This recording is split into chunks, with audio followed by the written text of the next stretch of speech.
specific title of the talk, Centering the Pupil of the Eye. Of the hundreds registered, now over 1,000 probably watching, many of you are well familiar with Derik Smith's article, Centering the Pupil of the Eye, Blackness, Modernity, and the Revelation of Bahá'u'lláh, which is available to read on the Journal of Baha'i Studies website. The link is in the chat box if you'd like to see it now. Also, this presentation is being live cast on the Wilmette Institute Facebook and YouTube channel. Please feel free to share it now with others. There's so much depth and profundity of Derik's article. We want to get started right away. I'd like to take a chance to just properly introduce someone who is now really a cherished friend of mine. Derik Smith is a professor in the Department of Literature at Claremont McKenna College and in the Intercollegiate Department of Africana Studies at the Claremont Colleges.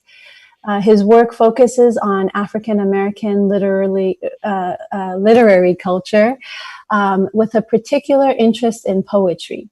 He also teaches and writes about representations of Blackness in American film and musical culture.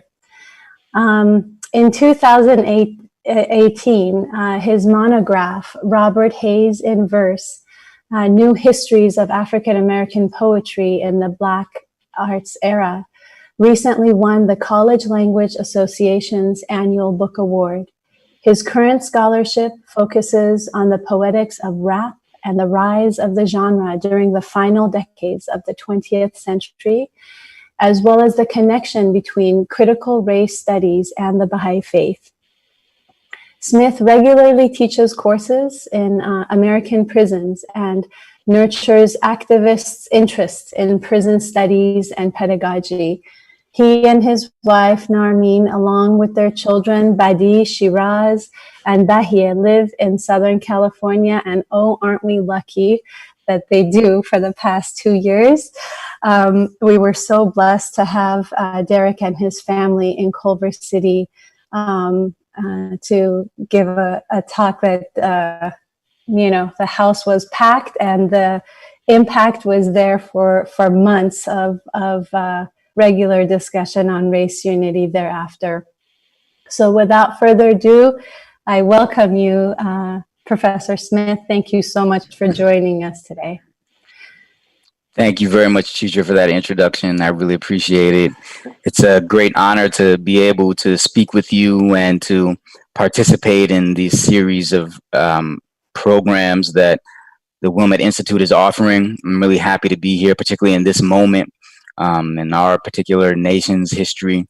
I think that some of the ideas that we'll talk about today have great bearing on what we're experiencing right now. And so I'm grateful for the opportunity to be here. Thank you very much for having me.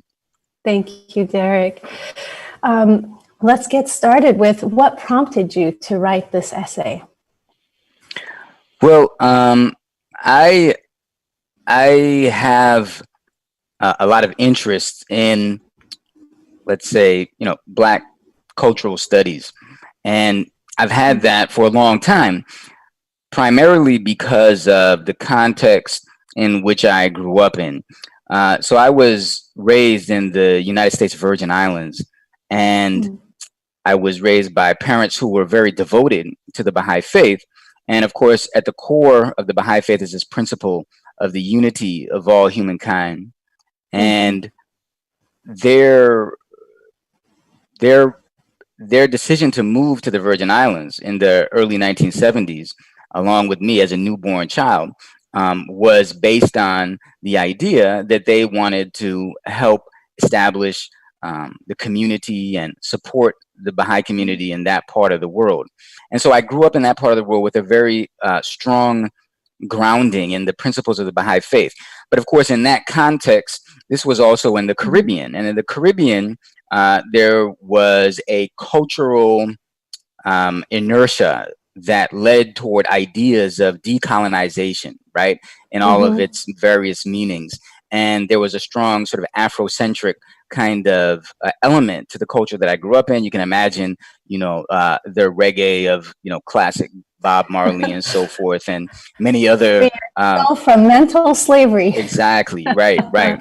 And so, I have always been interested in this nexus of, let's say, decolonizing Afrocentric thought and the principles of race unity in the Baha'i faith. And so I had always been aware of this metaphor that many Baha'is are familiar with, in which Black people are referred to as the center, or as the pupil of the eye. And so in my many years of thinking about this and its meaning and hearing other people talk about it, I decided that I would try and sort of clarify my own understanding of what this principle, what this metaphor might actually mean, or some of the significances of the metaphor. And so that's when I decided to really sort of look deeply into this matter and try and sort of offer up some arguments about my own interpretation of it. And so I did so in the context of a essay that I wrote for the Journal of Baha'i Studies. They asked me to produce something on the topic of race a couple years ago. And so I started thinking about this, and the editor, John Hatcher, he kept on badgering me and about this essay. Said, "Come on, Derik, you need to write this. You need to write this." So ultimately, finally, after a lot of time, I put something together. And so one of the things that I just want to sort of clarify is that in the Baha'i faith, there are no clergy, and that's one of the sort of like the fascinating and beautiful things about it. And I think that is pertinent to the period in history in which the Baha'i faith appears. In this 19th century, we have the prophet founder of the Baha'i faith, Bahá'u'lláh, who in the middle of the 19th century is given a revelation from divinity. This is what we as Baha'is believe. And core to that revelation is the idea that each individual must independently investigate truth for themselves. And in that principle, we have concomitant to that, simultaneous with that, alongside that, the principle that there is no longer need for clergy, right? And I think that's partly because of the historical moment in which Baha'u'lláh appears, right? Literacy is rising, access to information is spreading throughout the globe at that period. And of course, we know that now so many people, not enough, but so many people have instantaneous access to all the information that one can imagine, right? And so that then frees up the individual to make decisions and to interpret the word of God for themselves without the intermediary of a clergy. And so I think that's important to recognize in the words that I'm going to offer up here today is that, there are no authoritative clergy figures in the faith. So I certainly don't come here in that capacity at all. I'll return to this idea in a moment, but one of the things that I think is important to point out before I get going here is that I'll be referencing Baha'u'lláh throughout my comments, but I'll also be referencing a few other figures that are central to the Baha'i faith. Baha'u'llah's son, Abdul-Baha, was the chosen interpreter of the word of Baha'u'lláh. And so Abdul-Baha is quite significant to the comments that I'll make here. I'll also make reference to Shoghi Effendi, who is the grandson of Abdul-Baha and was also an interpreter of the revelation of Baha'u'lláh. And finally, today, since 1963, the Baha'i world community has been guided by in what we consider to be an infallible source of a guidance in their religion, and considered the source of all good and freed from all error, a elected body known as the Universal House of Justice. And I'll make reference to this body of leadership that exists today toward the end of my comments. So I thought that maybe we could, before going any further, try and get a little bit of an understanding of like where people are in terms of their own understanding of the principle of race unity in the Baha'i faith. And do we have a kind of yeah, we've got this. All right, I've got it up. Yeah. How long do people have before they can answer that question? We see it going live with the percentage, and then our dear registrar, Nikki, she's got a high standard. She will not. Okay, so we've got already 50% have voted. I think most of the people here are very familiar, they say so far, with the Baha'i faith and its teachings about the principle of race unity. Excellent, excellent. So we've got 70% voted. We want to give them maybe another 20 seconds to wrap up the voting. Mm-hmm. If you're on a smartphone and you don't see the poll, it could be because you don't have the Zoom box maximized. So you can try maximizing it.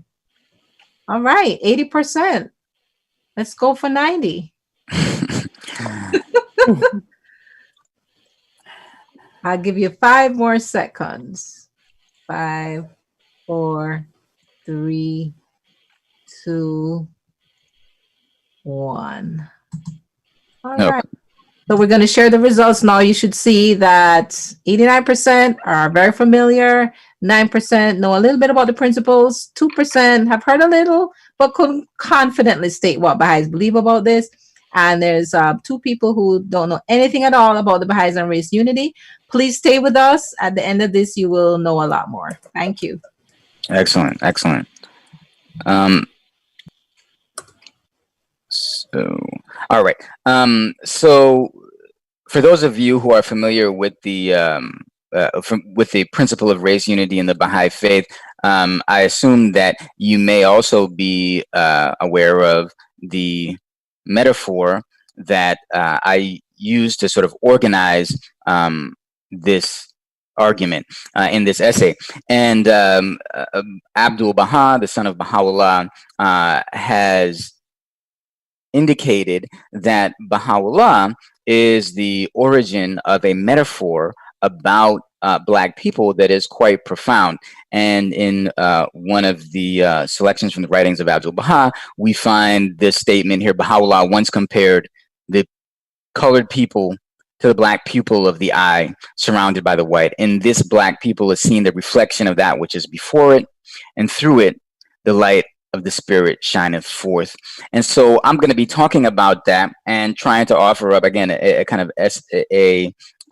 interpretation of this metaphor as I do in the essay. And you know, in one of the very interesting things about the way that race operates in our culture is that as soon as you begin to sort of identify it and talk explicitly about Blackness and whiteness and the way that it operates in our society, there can be this sense that you are attempting to create some kind of disunity. And in fact, that's quite the opposite. And we know that as Baha'is, the fundamental principle animating our faith is the creation of the unity of the human race, right? And so all of my comments here today, although they take us into some places that may lead to discomfort and so forth, are ultimately in service of this principle of the Baha'i faith, which is the creation of unity. Now, the other thing that I'll say about my comments here is that my interpretation of the pupil of the eye is simply my own, and it's not intended, as I said, to be authoritative, and it may differ from those that other people have.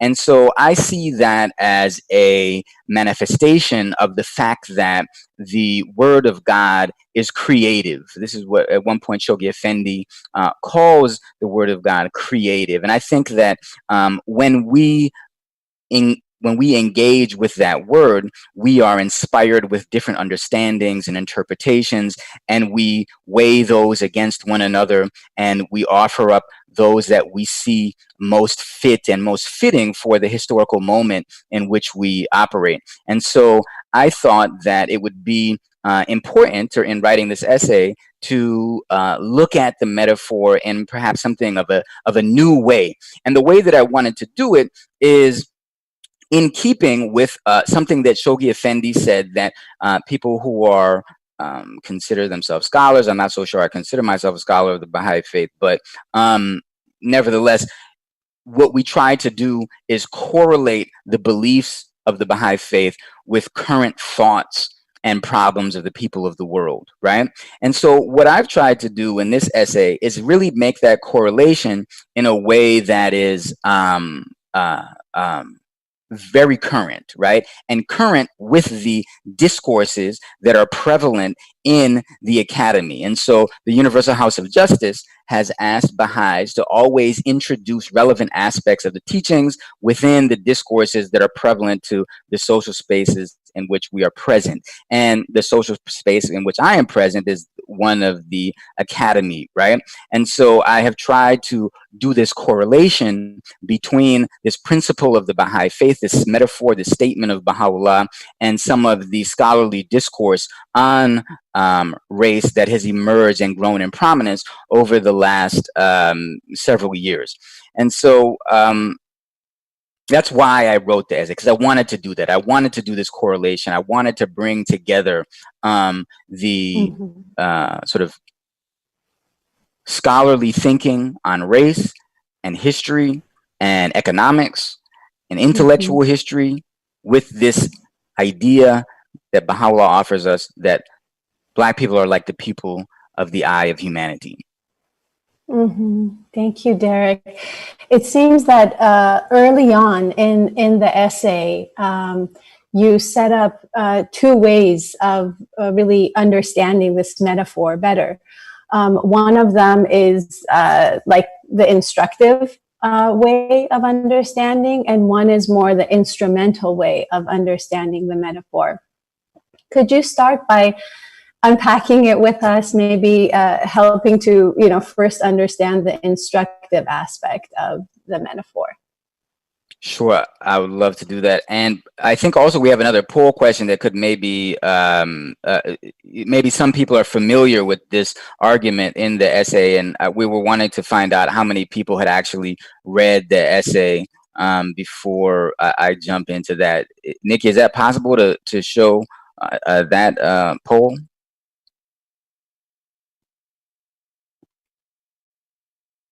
Here we go.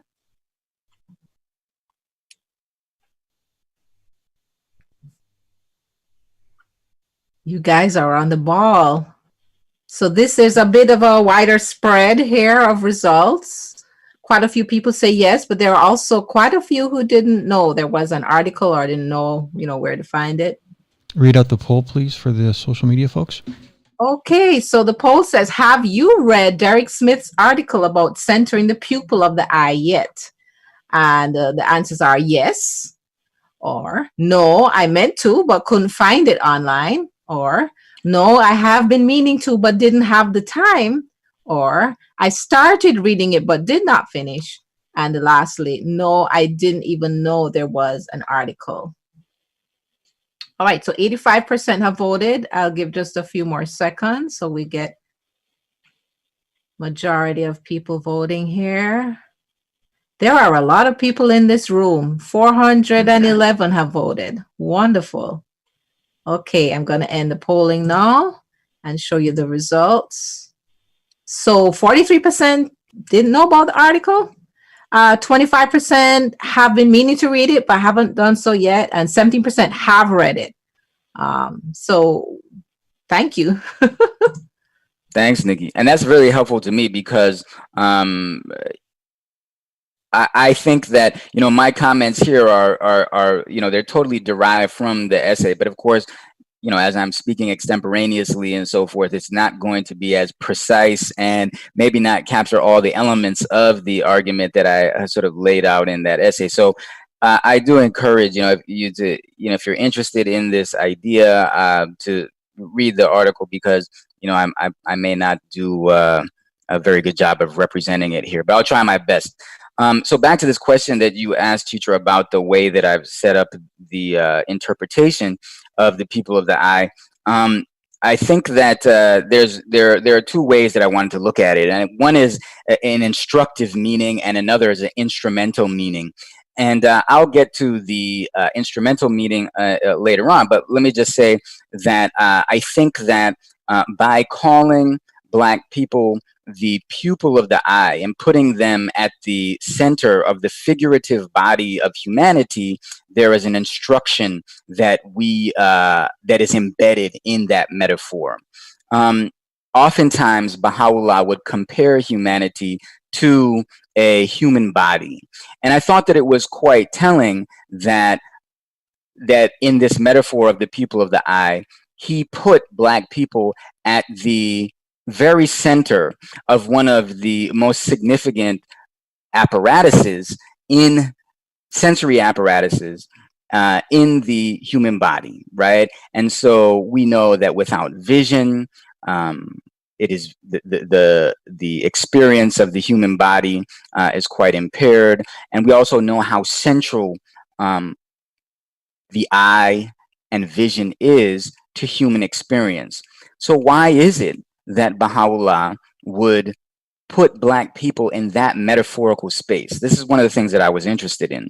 And I thought that perhaps if I correlated that with some ideas that are emergent in historiography, that we might get a understanding of the instruction that Baha'u'lláh was embedding in this metaphor, meaning that Baha'u'lláh wanted to instruct humanity about a position that Black people had within modern the modern human body. And so that's what I started to develop in the early part of the essay when I'm trying to describe what I think the instructive meaning of the Baha'i of the people of the eye metaphor means.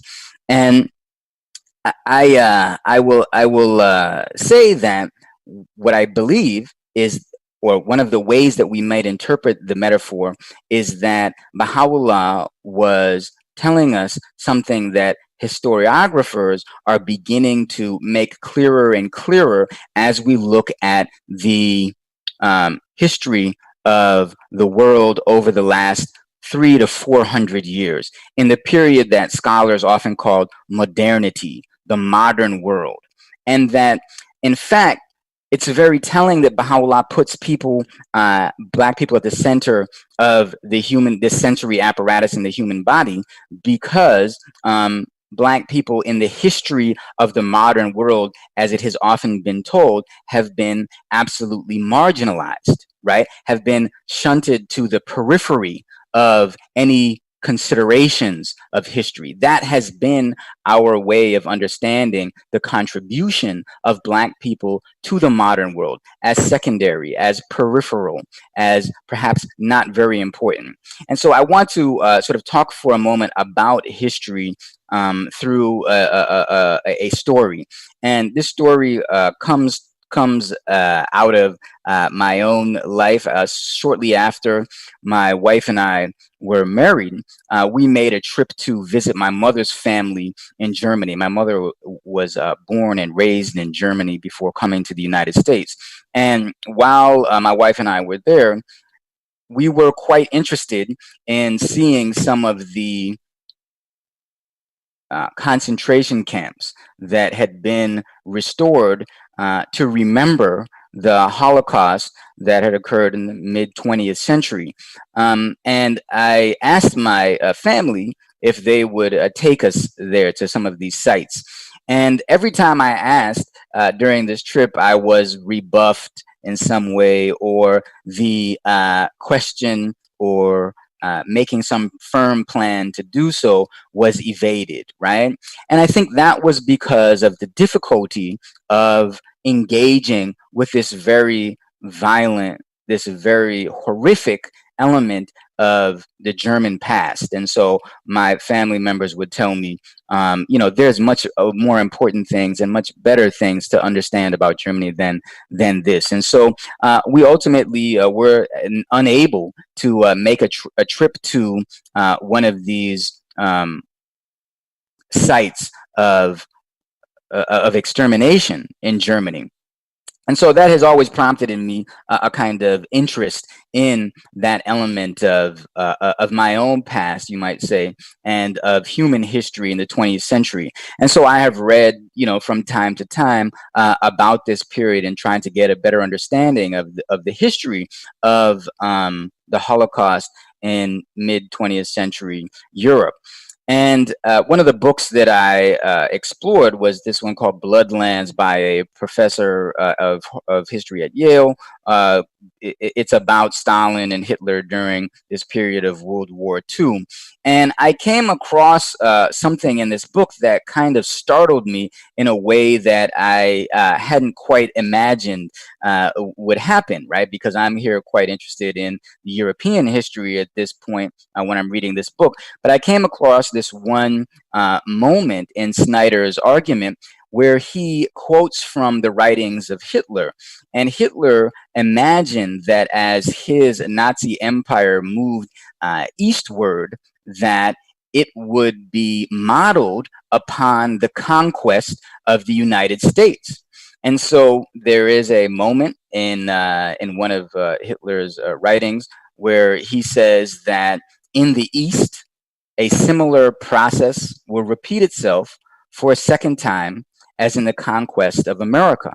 And I thought this was so fascinating because my own understanding of America was, obviously quite informed, but I had never imagined that Hitler himself was modeling his own his efforts to expand his empire on the history of the United States, right? A history that is rife with expropriation of land, right? Extermination of people and enslavement of others beneath the sort of the conquering empire. And so instead, we are given this kind of vision of American history where we have happy pilgrims and natives gathering together for Thanksgiving. And I began to think, this is simply a matter of how we read history, right? There is a way that we can understand, quote unquote, New World history, so that we perceive it as being a happy and a productive affair, as opposed to something more ominous, something quite dark, something that Hitler himself, who is oftentimes considered the epitome of evil, might have looked at to design his own plan to take over Europe. And so, this was, I think, a kind of jarring moment, not that I was naive in any sense of the word, but it kind of, it made me, I think, doubly aware of how, in fact, dark our history was. Again, although I had grown up with this understanding, in the very sort of Afrocentric and decolonizing culture of the Caribbean. Another point that kind of sort of drew my awareness to the argument that I wanted to make happened when I started to read in this form of history that is now called New Histories of Capitalism. And there was a number here that really blew my mind and I wanted to sort of share with everyone. And so, there's no poll for this, but you can think for yourself about this question that I hope everyone is seeing here. How many immigrants, we can say, shifted from the old world, that's Europe and Africa, to the new world, that's the Caribbean and the Americas, between 1492 and 1776, for approximately the first 300 years of what we call New World history, right? So in those first 300 years of New World history, we have approximately 6.5 million people who make that journey from Africa and Europe over to the New World, in which there are, of course, native peoples, indigenous Americans living at that time. Now, the question that we then might ask is, how many of those people who made that journey in the first 300 years of New World history were African, right? So you can think for a moment what your guess is. And in fact, it was 5.5 million people. So the great majority of the people who made this journey into this quote new world in its first 300 years of modern development were African. And there's another way of looking at that. Another way of sort of offering up the same kind of information. Here we see this book that is an important book in one of the histories of new histories of capitalism by Edward Baptist, and he here notes that from 1800 up until 1807, 4 out of every 5 people who came from the old world to the new world had come from Africa and not Europe. And so what this made me realize, again, not being naive, but still being not fully conversant, not fully aware of the history that has been kind of marginalized, was how important Black people were to the raising up of the new world. This means that people from Western Africa, like the Wolof people, the Yoruban people, Akan, Igbo people, right? These were in fact the people who built up the new world, right? This world that emerged in the Caribbean and in the Americas in the 18th century and the 17th, 18th, and 19th century. So much of that was built upon the labor, the ideas, the ingenuity, and the culture of Africans who were enslaved in this new world plantation complex, right? And so this was, I think, quite astounding, right? Because I hadn't really thought of how the New World was in fact an African project, right? It had never occurred to me. So now we move on to, what is the purpose? Why were these people brought here? Why were Africans brought to this new world and sort of laid the foundations for that made possible its prominence and its prosperity? Well, we know that it was meant to create wealth for European powers, right? And so millions upon millions of Africans had their labor exploited, their labor and lives exploited and stolen in order to create massive wealth creation for European powers, right? And so we see that what had happened over the first 300 years of New World history is the emergence of great European wealth, right? And that was based on the agricultural production of products like tobacco and sugar and coffee, almost like these kind of food drugs, addictive kinds of crops that were raised up in the New World and then sent throughout the world to all parts, Europe, Asia, and so forth, to the benefit of these European empires, right? And as I argued, in this essay, of course, beginning in the 1500s, European capital liberation was made possible, but that was impossible without the enslavement of Africans in this new world, right?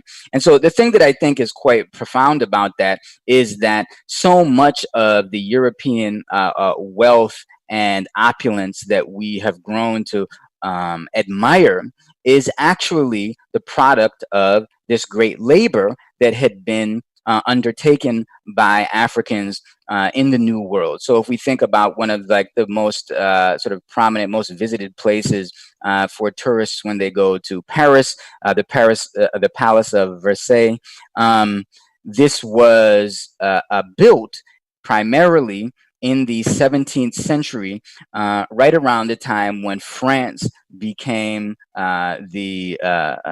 gained control of Haiti. And Haiti was the most wealth producing of the colonies that France had in the 18th century. And in fact, it was one of the most wealth producing colonies anywhere in the world at that time. And so that wealth, of course, was created through the labor of African people.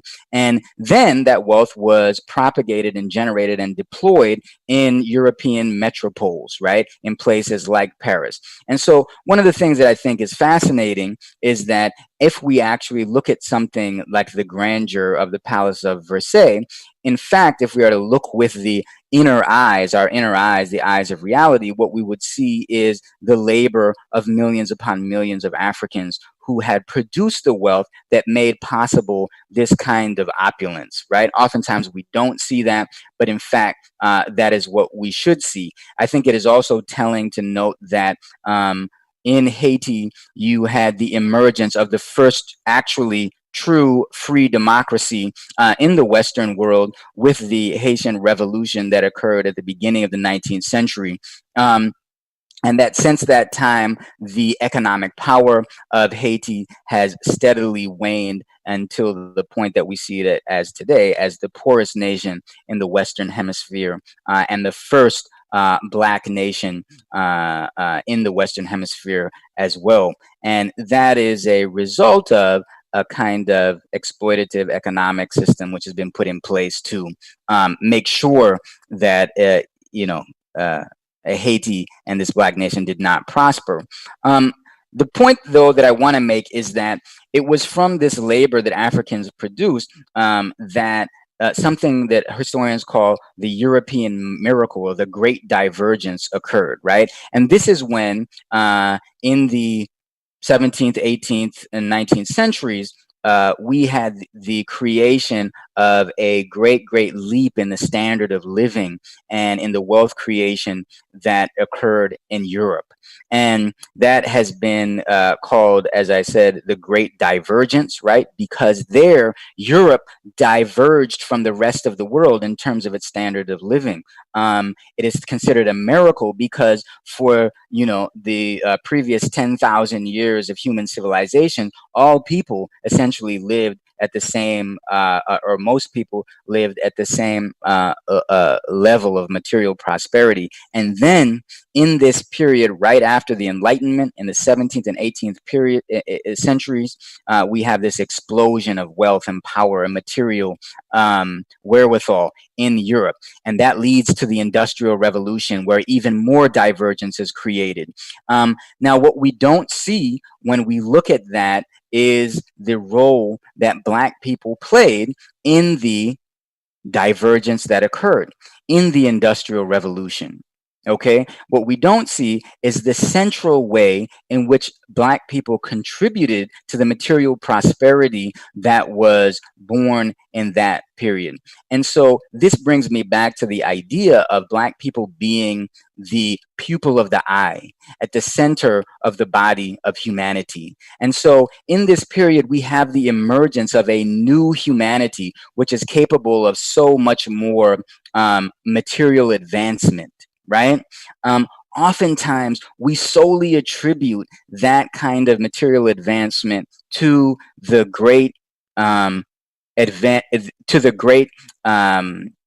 revolutions that happened in European thought or European law systems, right? Or European efforts to sort of rid themselves of religious superstition and so forth. This is what academics have often thought, right?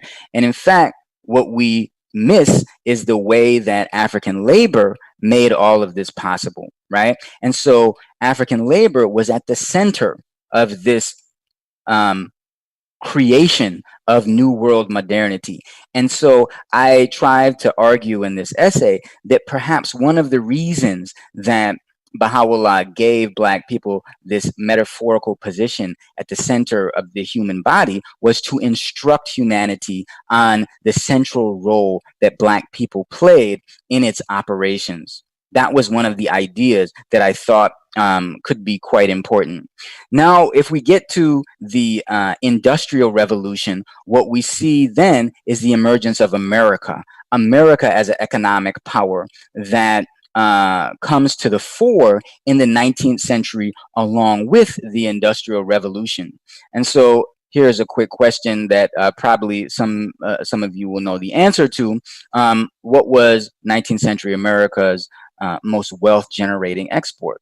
Of course, if you think about it with any kind of critical view of history, you'll understand and you'll know that it was cotton.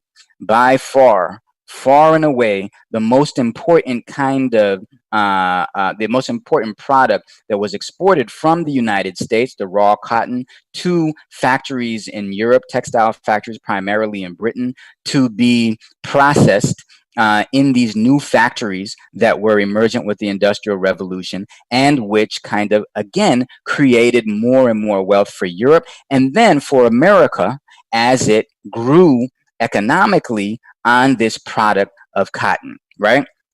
And so, of course, we know at the center of cotton production in America were millions of enslaved African people. One of the things that we don't really realize is how central, remember the people of the eye metaphor again, and the centrality of the people of the eye in the body of humanity.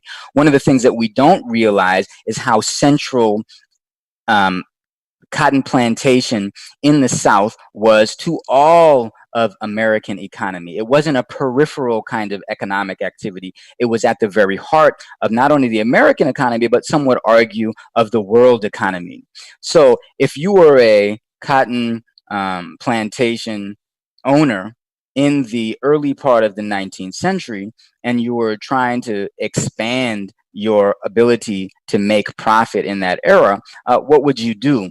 You would have to borrow money to buy more enslaved people. Where would you go to borrow that money? You would go to the banking system, right? The banking system then was directly attached to cotton plantation slavery in the South. And so many of the centers of banking in the world, in America and in the world, places like Boston and New York and Philadelphia, and then going more far afield to places like London, Zurich, and Paris, right? They were all attached to the profit that was being generated on the backs of Black people in this cotton plantation complex in the South. Of course, if you had enslaved people, you had to make sure that you would be insured if one of them was to grow sick or to die early, and so you would insure these human beings.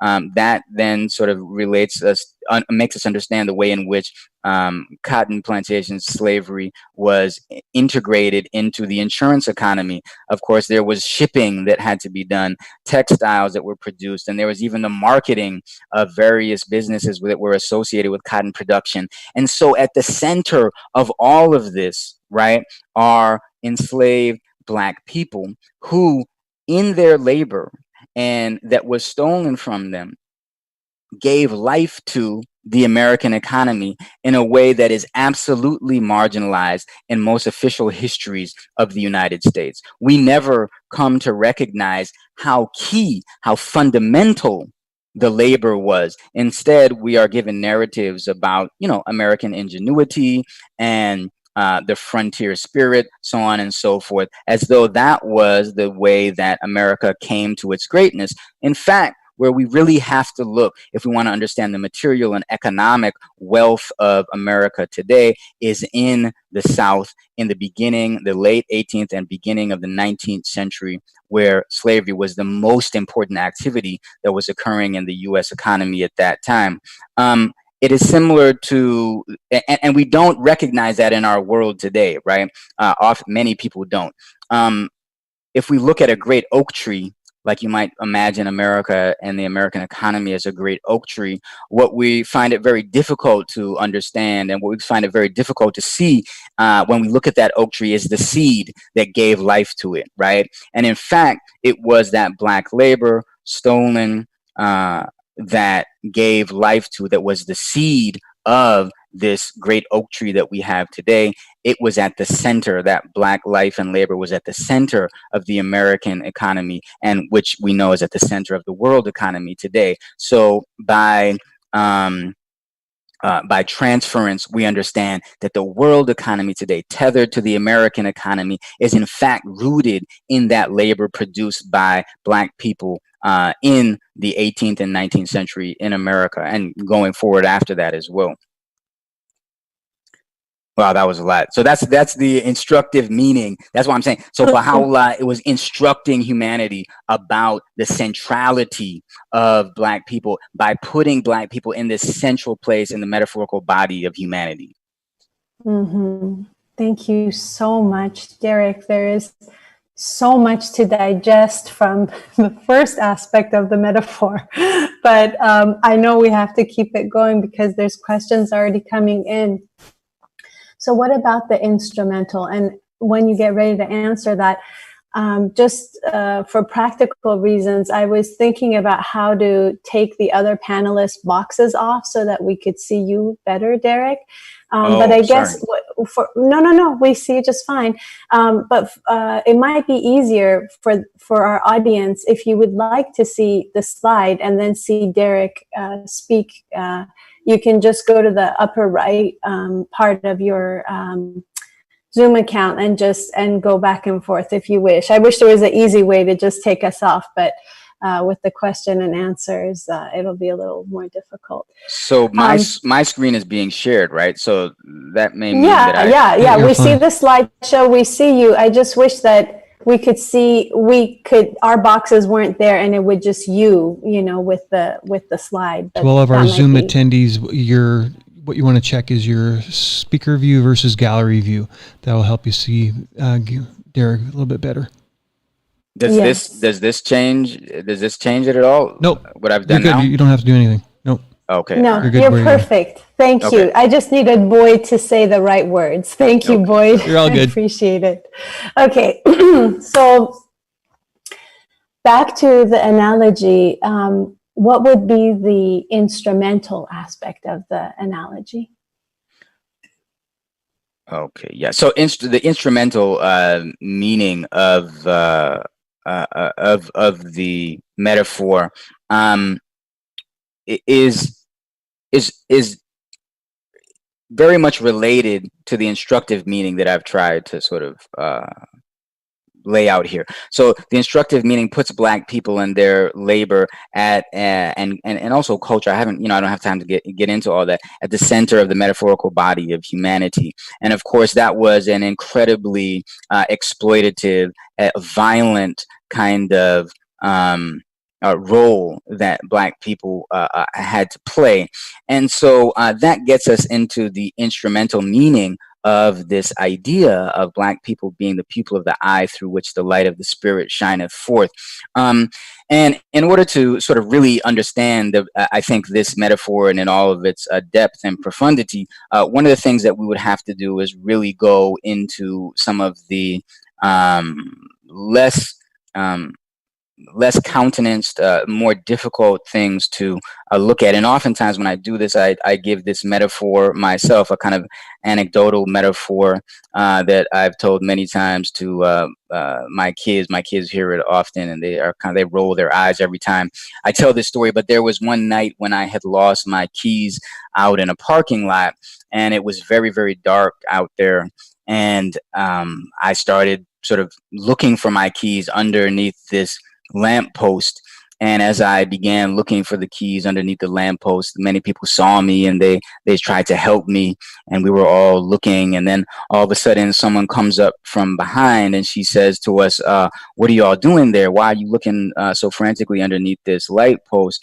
And I say to her, well, I'm looking for my keys. I've lost my keys, and so we're looking for them here.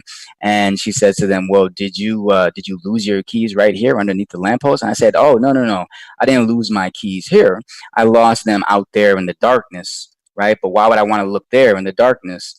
And so the metaphor is meant to make us recognize that, and really, in order for us to grapple with the reality of the world that we inhabit today, and to maybe find some of the keys that would be needed to unlock a future of possibility that brings justice, equity, and unity to all people, we have to look into the darkness, right? We have to look into some of the horrible things that were characteristic of the period of New World slavery that was so central in the building of the modern material world world and its economy. And so one of the ways that I think that we can do that is by thinking about some of the slave narratives that we get from American history. One of the ones that's quite known to people because it was adapted into the Hollywood film 12 Years a Slave, comes from the narrative of Solomon Northup, who was he was born free in Saratoga, New York, and was eventually he was stolen from freedom and sent into the deep South in the early part of the 19th century and enslaved on cotton plantations in Louisiana and so forth. And in his narrative, he calls attention to a woman who is named Patsy and who was played by Lupita Nyong'o in the film. And one of the things that we begin to realize in his narrative is how central, in fact, women were to cotton production in the South in the U.S. in the 19th century, 18th and 19th century. And in fact, Patsy, this character who was evoked in Northrup's narrative, was said to be the most productive cotton picker in the Louisiana region where Northup found himself enslaved. And he says that she could pick 500 pounds of cotton per day. And this has to do with the manual dexterity, which was at the heart of the cotton sort of picking labor, right? It wasn't about strength. You know, I had always thought of enslavement as being kind of using the brawn, the muscle of Africans, and therefore maybe men being more central to the kind of productive power of slavery. I sort of naively thought that at one point. But then when I realized, wow, in fact, women, because of their manual dexterity, were just as productive and perhaps more important to cotton picking than men, I began to have to think about this in a new way. And of course, then we have to begin to think that Black women were actually at the center of the economic prosperity that launched America into its position in the world today. And of course, that's incredible to really have to think about, right? That Black women, perhaps the most marginalized identity group in the nation today, were actually at the heart of its rise. So then the other thing to think about, right, is how was it that Patsy would produce 500 pounds of cotton picking in one day? That was because there was a very violent torture system which was instituted in order to make sure that people were most efficient and therefore profit producing in their labor. And of course, you would get a quota. So if Patsy could regularly pick 500 pounds of cotton in one day, and then she didn't, and in fact, if she came back with 400 pounds or 450 pounds, there would have to be some way to incentivize her to pick more the next day. And of course, when you're not being paid, right, there's no carrot to be used, there's only the stick, right? And so the stick or the lash is what was used in this kind of torture system of the plantation in order to exact more labor from the enslaved people. And so women like Patsy, if they didn't meet their quota, might be given the lash, right? Depending on the whim of the overseer who was driving the labor force to produce the most cotton that they could in any particular period. And so the lash became a kind of violence, a torture that was used to extract labor. And then we might imagine, as happened with Patsy, as Northup recounts it, that women might fall victim to the attentions of men on the plantation, enslavers and overseers who might be drawn to a particular woman who would have no, of course, say or very little say over what could happen with her body. And so Black women on plantations were systematically raped, along with the violence that they were subjected to for long periods of time, right? And this is, of course, true not only of cotton cotton plantation slavery in the South, but also throughout the New World. And so there was a system of incredible violence, right, that included sexual violence that was exacted upon people for hundreds of years in a very systematized way. And that system was also concomitantly producing great wealth, right? So what did these people have to do, the people who were enslaving their fellow humans, right? What did they have to do in order to be able to justify or to countenance this kind of behavior toward their fellow human beings? They had to produce a story of legitimation, right? They had to produce an ideology which justified this. And this was a very important kind of ideology to produce, right? Because of how massive the exploitation of these people was and how violent it was, right? If you're doing this massive exploitation, which is imbued with a kind of unimaginable violence for hundreds of years, you need to somehow be able to justify that. And so this is where we understand we have the emergence of those dehumanizing narratives that we might call anti-blackness occur in history. This is what they get there. This is where they find their origins, right? We know from sociological theory that whenever we have unequal power relationships, we need to have strategies of legitimation, right? If I am superior to you for some reason in the social hierarchy, what is required is that I justify to myself the reasoning for my superiority, right?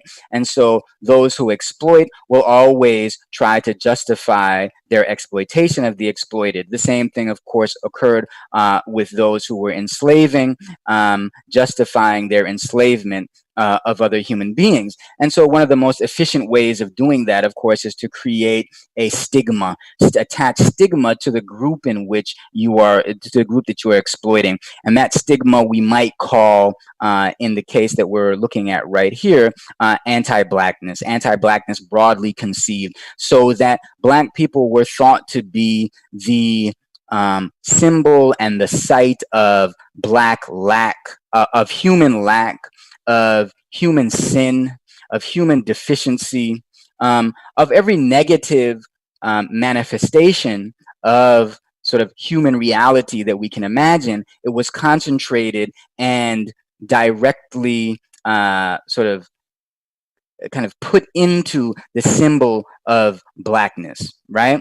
And because of how central Black people were to the creation of the modern world, it was important that this stigma be very, very intense, right? It's as though the intensity of anti-Blackness comes as a result of the degree, the massiveness of the exploitation. If we have massive exploitation, we need to justify that somehow. Our justifications must in turn be massive. And so we have an incredibly intense form of ideological justification, which is anti-Black racism, which remains with us today, right? Now, we have to think, where was this ideology propagated from? Now, it wasn't propagated from the very bottoms of the social hierarchy, right? No, it came from the top, right? It came from those intellectuals who were making a name for themselves by using the scientific method, by appealing to logic, to greatly, greatly expand the understanding of material reality in that period of history. European scientific thinkers associated with something that we oftentimes call the European Enlightenment were at the forefront of transforming the way that human beings think about material reality. They were advancing scientific thought, as I said. They were compelling people to give up on superstition and use empiricism and rationality to think through the world, right? But even as they did that, right, they were also advancing a kind of mythology of race along with that, right? So even as they advanced humanity toward more powerful ways of thinking about material reality, they concomitantly, along with that, they advanced a kind of racial thinking, which is still with us today and which is so powerful and virulent, right?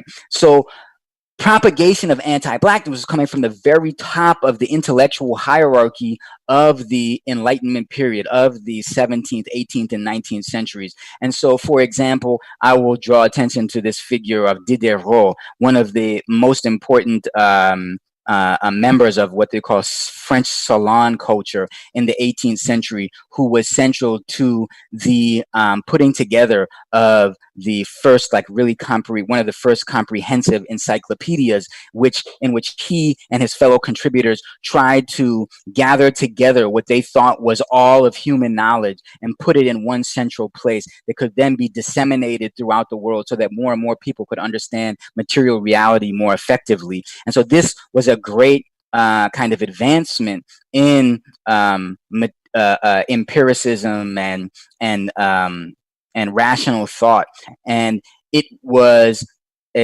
happened along with the emergence of greater and greater degrees of literacy. So more and more people could read this encyclopedia, which of course today is that's one of the seeds of something like Wikipedia and the internet, where we have all of this information at our fingertips, right?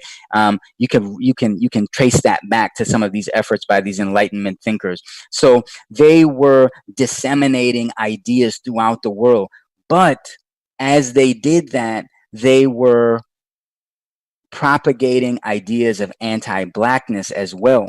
And so as these ideas that were central to the Enlightenment and to its thinking were spread throughout European culture and spread throughout the Mediterranean and eventually world culture, along with that was a kind of anti-blackness that was embedded in there. So if you look at this encyclopedia that was produced by Diderot and his associates, you will see that under the in the article about one of the several articles about Black people in the encyclopedia, they were described as always vicious, mostly inclined to lasciviousness, vengeance, theft, and lies, right? So we can see that as these ideas went out into the world, they carried with them a virus, right? So we may think of these Enlightenment thinkers as, handing out kinds of, laptops. And in this laptop, there's all this information. But also within that laptop is a virus, and everyone is being exposed to it as these ideas are eventually encompassing the world, right? If we go into the American context, Thomas Jefferson, one of the great sort of thinkers of Western democracy, of American democracy, was also, of course, as many people know, at the forefront of the propagation of anti-Black ideas in his most important compendium of writings called Notes on the State of Virginia. He has this to say about Black people. He says, "I advance, therefore, as a suspicion only, that Blacks, whether originally a distinct race or made distinct by time and circumstances, are inferior to the whites in endowments of both body and mind." So, Jefferson devotes a great deal, or not a great deal, but a whole section of his book on how Black people are inferior to whites. And this comes in the midst of a very authoritative account of what is happening in America. Everything from its sort of flora and fauna, like what's happening in the natural world, to its democracy, its structure of governance, and its laws, and so forth. So he is this kind of polymath thinker who is encapsulating all of these ideas about America in the late 18th century. And into that, he also embeds incredibly anti-Black ideas. And of course, there's great irony in that. Oftentimes, I will show my students this picture of the family tree of Thomas Jefferson. I don't know, they can't see my mouse, I don't think. But one of the things that some people know is that this is kind of an aside, but it goes back to sort of like the twisted nature of racial thinking in America, that even as Jefferson spoke so negatively about Black people, he had a Black concubine, if you will, Sally Hemings, who was 30 years his junior, and who he formed some kind of relationship with, an unequal power relationship, sexually exploitative, when she was just in her mid-teen years. Right soon after his wife Martha Wales died, he began to have this relationship with Sally Hemings, which produced 4 children. Now, one of the things that's so fascinating and that I think many people don't know, and which leads us to a kind of greater understanding of the twisted nature of race in the American psyche, is the way that actually Martha Wales was Sally Hemings' half sister, right? So after Jefferson's wife died, he actually took up with Sally Hemings, who was his wife's half sister, and that is, of course, because Martha Wales's father, who was quite a prosperous landowner himself, also had a concubine, exploited Black woman, Elizabeth Hemings, in his relationship, had a relationship with her. He had children with both Martha Epps and Elizabeth Hemings. So I'm not sure if I can sort of really clarify it there beyond the family tree that I've posted there. But what we begin to look at is that we'll begin to understand is that there is this incredibly dark and twisted history to American race relations, and it has a very dark sort of sexual dimension to it also, which again may underscore some of the reasoning behind Jefferson's insistence on a kind of virulently anti-Black ideology, which he propagated in some of his most important writings of the late 18th and early 19th century. I want to go on also to think about another figure who was a propagator of anti-Black thought, Abraham Lincoln. And so we are thinking of Lincoln as this great emancipator who was at the heart of the effort to lead the Civil War, which eventually abolished slavery. And although that was in fact the case, what we can't forget is that Lincoln himself was a very strong believer in the idea of white supremacy, which of course is the sister concept of anti-Blackness. And he, at one time in the midst of the war, gathered together all of the Black leaders in the Washington, D.C. area. These would have been churchmen. And this was the first time that Black people were invited into the White House for an official reception with the president. And you can imagine how excited they must have been. But when they came into the Oval Office for this meeting, one of the things that the main thing that Lincoln wanted to impress upon them was that he did not think that a future American democracy would be a place where Black and white people could live together, partly because of the inherent superiority of white people to Black people. And so what he encouraged these Black leaders to do is lead a colonization effort in Central America, where all Black people could go, leaving America so there could be a white nation. And in that meeting, he had said to them, on this broad continent, not a single man of your race is made the equal of a single man of ours. And this is so important to realize, because what we see is that although American slavery ended in 1863, anti-Blackness was still going quite strong at that period. In fact, it was propagated by the very figure who we may think of as at the center of the abolition of slavery in 1863. And so we know that today anti-Blackness continues on. And in fact, one of our own Baha'i scholars, Ruha Benjamin at Princeton, is one of the foremost thinkers on this way in which anti-Blackness is now being embedded into those technologies, which will take us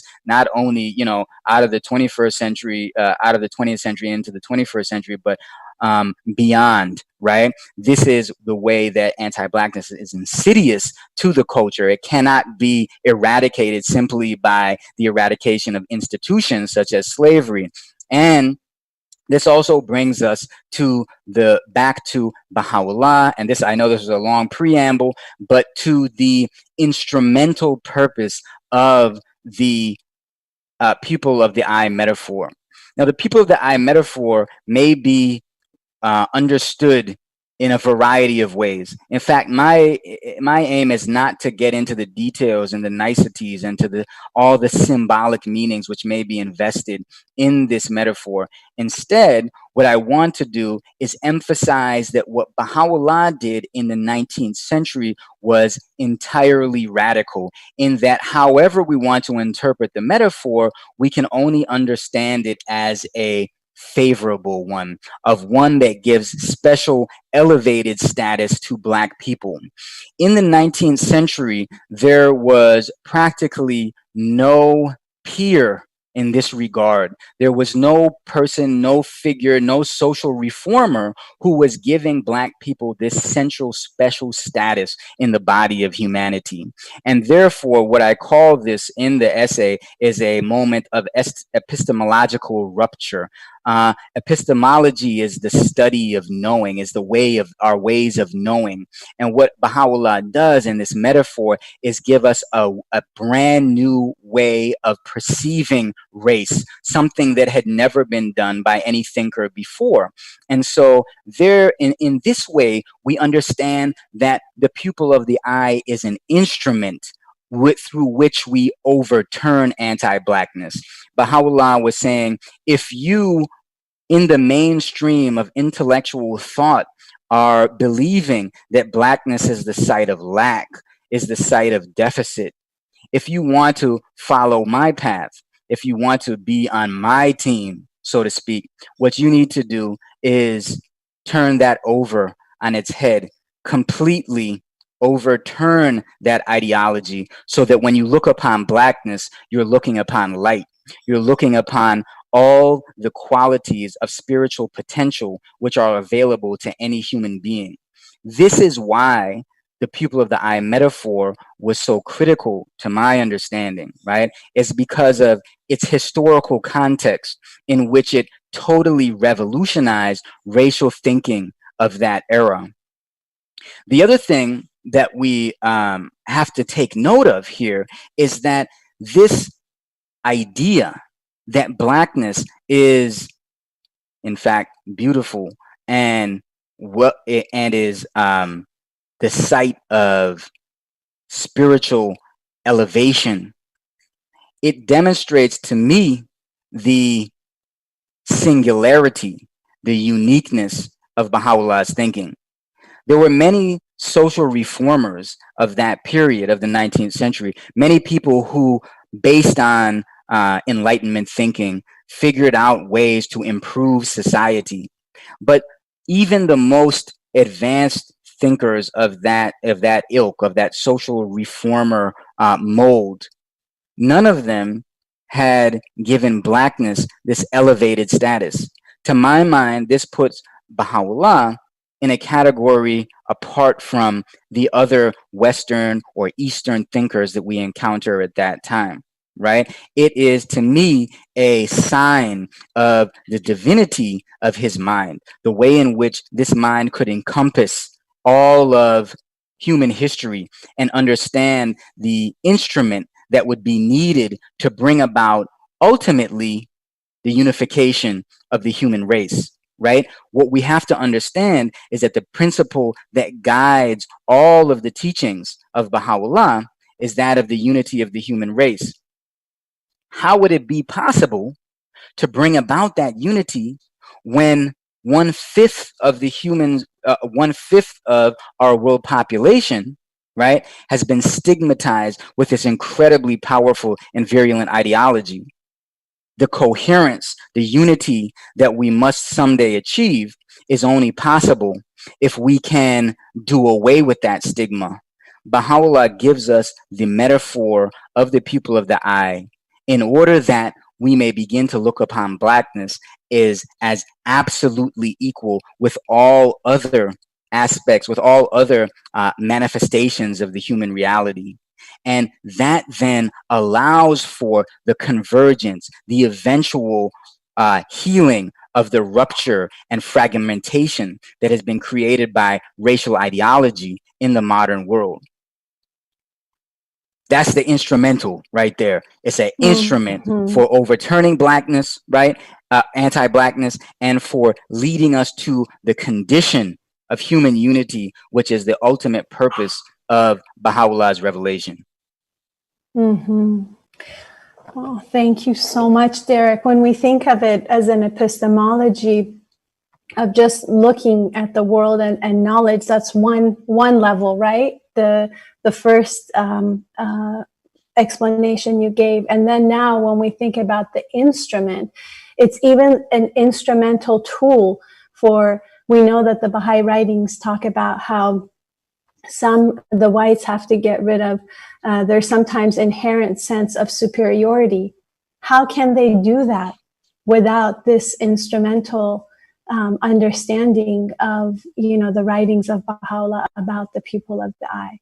So there's so many layers to this. I feel like we could be here for hours learning from you. I know that we have about 15 minutes left, and there are some questions, but there are two things that I hope you could touch on, please, before we may not have time for a lot of questions, maybe one or two, but what are the implications of this essay for this present time and the predicament that this U.S. nation has found itself at this time?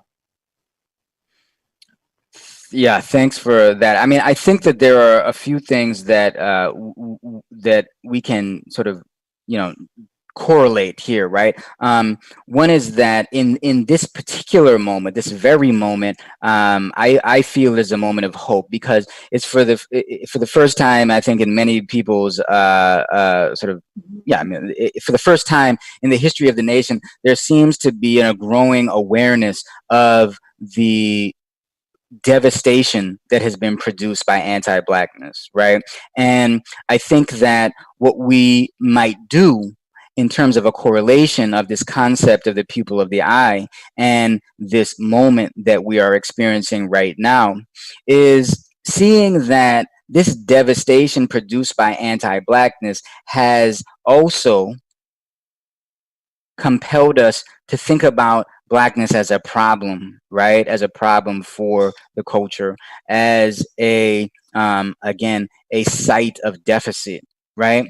But in fact, right, if we are really to begin to overturn and dismantle the systems upon which American society has been founded, and I think even beyond the American context into all of sort of modernity, what we need to do is begin to look at Black people as the source of spiritual guidance, right? We begin to look at the resilience of Black people over this modern history, and we begin to understand that in order for us to create the unity that is necessary, we need to fully internalize the reality of the light that emerges from Black people and Black culture. That has been not at all the case for 500 years of human history. And now it seems that perhaps we are at this moment, a kind of maybe hopefully a tipping point, a point of pivot in which people can begin to understand the possibilities which arise for this nation if we begin to just listen to what Black people have been saying for hundreds of years, and we begin to learn also about the ways in which Black people have contributed to in the most fundamental ways to the creation of the nation, right? And we begin to think about America as not a white nation, right, or something like that, but we maybe even begin to think about it as a Black nation, right? When we think about this fundamental and central role that Black people have played. I think as people begin to imbibe that, imbue that into their thinking, this idea that Black people are the pupil of the eye, that there's great promise for the future. Thank you. What do you think Baha'is and their friends and, just the general American population can do and should do about anti-Blackness ideology? Right. Well, I mean, I think, coming out of this argument that I tried to lay out in this essay, if you're not a Baha'i, what I hope, really is that you will explore the Baha'i faith, right? I mean, I feel like, ultimately my belief is that Bahá'u'lláh is in fact the divine physician, right? And that his offering up of this metaphor is a kind of like wholesome medicine, if you will, that is it has been prescribed by the divine physician in order for the healing of the world in this day, right? So if you're not a Baha'i, I would encourage you to explore this faith, right? To see what this revelation amounts to.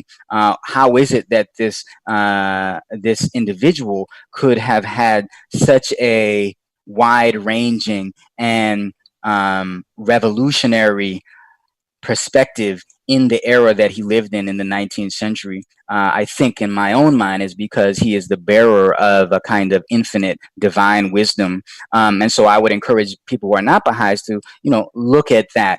Now, of course, for those of us who are Baha'is and who are not Baha'is, I think that we have to do the work to begin to internalize the possibility of viewing Black people as a people of the eye, as sites of symbols of spiritual light. I think that's a hard work that we have to do. I think that we, on the practical level, need to engage not only one another as individuals using this kind of lens for viewing Blackness, but we need to begin to engage the institutions which structure our society wherever we live and however we may sort of move through the society. If we are influential in the institution or we have some relationship to it, we have to engage it in a way that can bring about a kind of a square attack against anti-Blackness, or we have to build up a way of thinking in unified terms that would rid these institutions and our relationships of the poison of anti-Blackness. I think that for Baha'is in particular, one of the things that we have to recognize is that the pupil of the eye metaphor is just one part of what Baha'u'lláh calls his wondrous system, right? It's only one element of it, right? Baha'u'lláh offered up a wondrous system for the transformation of society, to bring about what he calls divine civilization, in which we have a human, a divine civilization which allows for the realization of the great potential of every human being. Okay, now eradicating racial prejudice, eradicating anti-Blackness is one part of that equation, if you will. So as Baha'is, I think that what we really must do in this moment is look to the guidance of the Universal House of Justice, which, as we know, is the source of all good and freed from all error. I was part of a collection of men that was part of the Black Men's Gathering that was sort of first conceived of by Dr. William Roberts. And one of the things that we would always do when we came together, the central focus of our work in that gathering was the study of the guidance which came from the Universal House of Justice. And today, the guidance is very clear about what we as Baha'is must do if we are to eradicate this bane of racial prejudice. We need to fully integrate our efforts into the work of the plans, right? We have plans that are guided, that guide us in the process of transformation, of the transformation of communities at the level of the neighborhood, at the level of individual relationships, and so forth. We need to think creatively about how we can integrate fully, right, our commitment to the eradication of anti-blackness and our commitment to racial unity. We have to integrate that fully into our execution of the plans as they are carried out through the institute process, through study circles, through children's classes, junior youth programs, and devotional meetings, right? We have to be creative in that, but we can't think about it as separate. The only way that we are successful, as the Universal House of Justice tells us, is that if we do this integration, and I'll read this quotation, which I think is very important for us to, as Baha'is, to sort of fully assimilate. Because the Universal House of Justice says they use this word only if the efforts to eradicate the bane of prejudice are coherent with the full range of the community's affairs. Only if they arise naturally within the systematic pattern of expansion, community building, involvement with society, will the American believers expand their capacity year after year. This is a long process. This is not happening tomorrow. This is going to happen through commitment exercised decade after decade, where Baha'is make their mark on their community and society and contribute to the high aim set for Baha'is by Abdul Baha to eliminate racial prejudice from the face of the earth. So if there's something that we should do, it is fully integrating our commitment to racial unity into the work that we do under the guidance of the Universal House of Justice. Derik, thank you so much, because if we are to not see the coherence in all of this, then there's no way we could be successful, right? It's that vision that we have about the oneness of humanity that truly penetrates everything we do, whether it's in our personal life or our core activities or our profession. It permeates everything we do. So thank you so much for that answer. We have several questions in about 5 minutes. You're welcome to, we are so grateful. Oh my gosh, so grateful. If you'd like to join me in looking at the Q&A, you are welcome to, or because I've been looking at some, I can maybe just read one or two. There's one about understanding now the history. What are your thoughts about reparations? Another question is, with the pupil of the eye as an instrument to overturn anti-blackness, could you share how this spiritual principle has been received by academia, a field that sometimes disregards spiritual and religious truth? So sorry to throw two at you at once, but maybe you can pick which one. Right. Or both, whatever you wish. So let me see if I could tie those two ideas together, right? So the idea of reparations, right, is a material idea, right? It has to do with how do we give repair to and restitution to people whose ancestors have done so much to build up the great wealth of the nation. This is a kind of thinking that is long overdue. Black people have been, suggesting that reparations need to happen since the very moment of emancipation in the U.S. I think that there are far more deep thinkers than I am about reparations. They will. I hope that America is at a place where this discussion is taken much more seriously. I don't know what they might look like. These are sort of policy kinds of explorations that need to be done.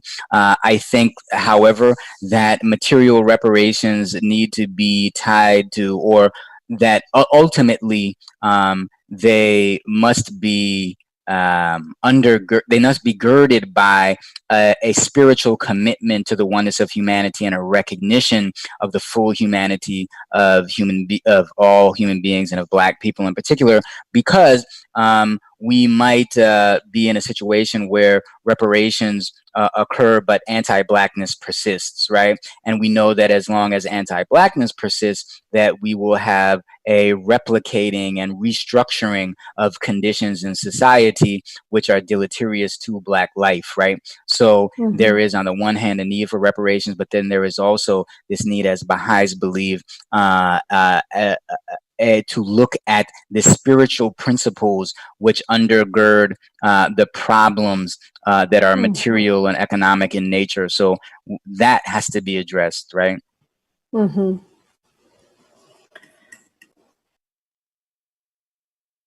Oh, sorry. Oh, and I'll say, Yeah. I'll just say to that, the question of academia, right? You know, academia is kind of in a place where, particularly I think among social and cultural theorists, some of the dead ends are appearing, right?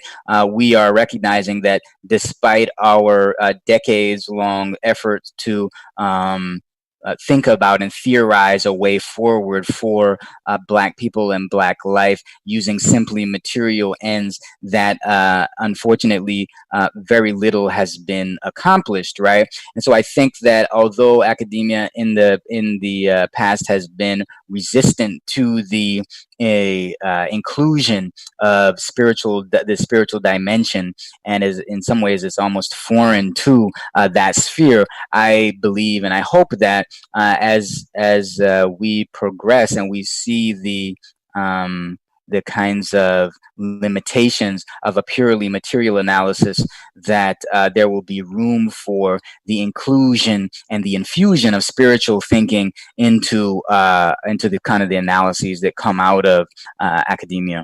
Although, you know, at this point it's still very antagonistic toward that kind of thinking. Mm-hmm. Absolutely. There are a few other questions. I think that we're going to have to wrap up and take this opportunity to truly thank you for all of the knowledge and wisdom and insight that you have shared with us today. I know that it does, the topic doesn't do it justice, that we need to have regular spaces like this. So thank you so much, Derik.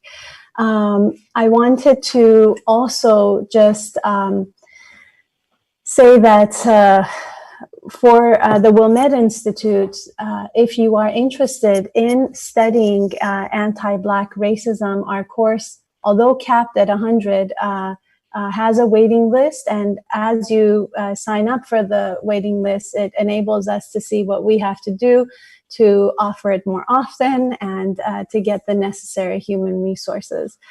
Again, I wanted to just close with a quote or a paragraph from Professor Smith's article, and thank him again and for the future collaboration.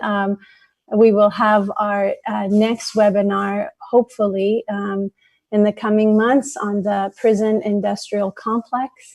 As we know that there are many manifestations of institutionalized racism based on anti-Blackness ideologies that really fuel it, and that the prison industrial complex being one of them really is and has created a racialized caste system that we need to educate ourselves about and really understand better. So, Derik, thank you so much for all the work you do and for being with us today. And if there aren't any other comments from you, I will close with a paragraph, your closing paragraph from the essay.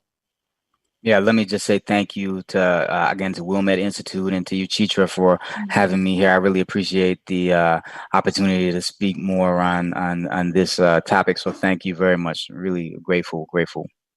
Thank you, Derik.